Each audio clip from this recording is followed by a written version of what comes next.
আমরা ইতিহাস পড়েছি, চেঙ্গিস খানের কথা শুনেছি, হালাকু খানের কথা শুনেছি, অনেক কিছু শুনেছি, পড়েছি।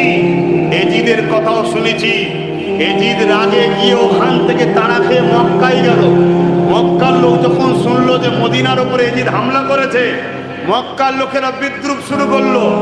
এজিদ মক্কায় গেল, বাহিনী দিয়ে মক্কায় পাঠালো। মক্কার কাবা আল্লাহর ঘরের গিলাপে গিয়ে আগুন পর্যন্ত ধরিয়েছিল আজিদ বাহিনী।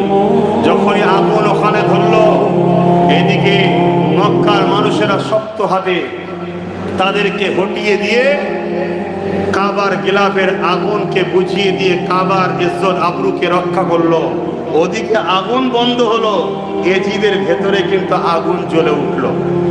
এই বিষয়টা আমি একটু বলছি, হ্যাঁ, আলোচনা অন্য বিষয়ে, কিন্তু অন্য বিষয় হলো রসুলকে নিয়েই তো সব, কোনোটা তো রসুলের বাইরে নয়। বাইরে নাকি? এই ইমাম হোসাইন তো রসুল্লাহকে নিয়েই তো।